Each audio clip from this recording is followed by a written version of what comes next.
Hello, backers. We're here again with another update for No Mines Sky. So, first cab off the rank is we've updated to the latest version of Unreal Engine 4. That's 4.23. This comes with some small performance updates, and it's generally just a good practice to be on the latest version of an engine to ensure that you're not stuck with any problems from the previous versions. And when we updated, we had absolutely no problems whatsoever. So we are pushing ahead with the newest version of the engine. Now, we've made quite a lot of progress in many areas. So the first thing I just want to do is probably just jump in and show you what the game looks like at present. So if we hit play here, now we're meted with the opening screen. This is still preliminary art. We need to do a little bit of revision here, some minor tweaks and stuff.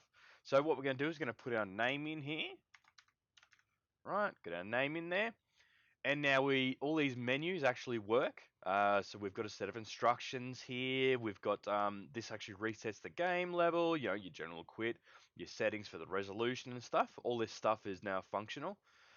We'll just go ahead and play. Now I'll show you a small piece of the opening cutscene. I'll just skip through once we've gone a little way through, so it doesn't give away any of the story. Okay, newbie. I'm the big We boss have here Big at Boss the Man Magnet. addressing We us here, control the space mining racket in this part of the quadrant. and we've got it Just remember, slowly gotta be heading the in way it is. towards the You're playfield lucky we took you on at on all. a You'll be modern getting paid in dystopian space Earth there cash. in the background. Don't like it? Feel free not to be paid. Sure thing. And we Thanks have for our taking me player on. responding. Space cash will be fine. So yeah, we're having a bit of fun here. Not too serious. Not too serious. Fail to fulfill this space mining And we'll just skip contract. the intro and get right into the gameplay.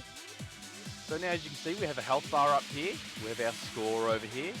And we control with the WASD keys, or alternatively you can use the arrow keys if you like. You can see we can push some of the smaller debris around, and we'll fire at the enemy a bit. We've picked up one of the pickups. You can see now we have the ability to rapidly rotate between any of the damage types, so we can now destroy any of these asteroids. We don't need to match the damage types. Down here you can see the damage types rapidly flicking. So you can see we're now in the void damage type, so this actually won't do any damage to this fire type asteroid. Alright, so we're going to switch to fire type, so we'll this fire type asteroid, and it's gone. And we receive the score for doing that. Now we also have some alternate fire modes. Fire at these enemies, that's a rocket fire type, there, you can see that there.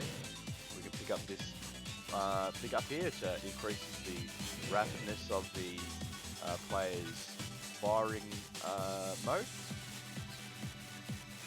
Let's see, I'll switch to blue type there to destroy that.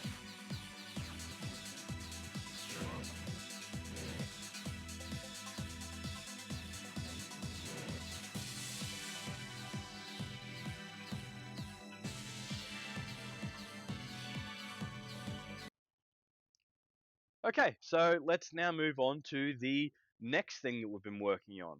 So one of the major focuses of this week has been balance. So since we've got the majority of the game built and ready to work with, that now enables us to work on some of the more finer details that often take a lot of time. Balance is one of the hardest things to get right in a game. So we've spent a lot of time working on this game to get the balance feel right. So the approach we took was to allow the most amount of variability in the elements that we believe are going to drive our difficulty.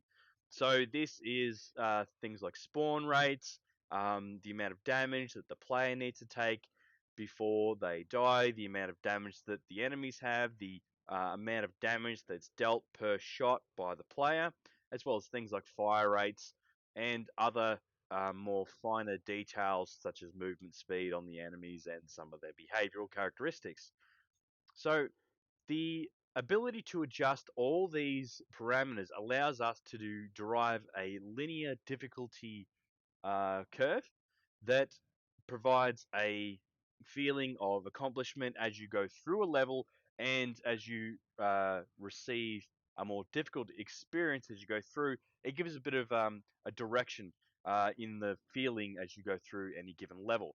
This is what we've decided to use for each level, from beginning to end, and we're also planning on using this same model between level to level. So the levels become more difficult and certain areas are more difficult than others. So that's it for this week. We hope to see you here next week. Next week is our final update, and that's all about bug fixes and quality assurances. Some of the most important things in game development today. So, see you next week, backers. Have a great time.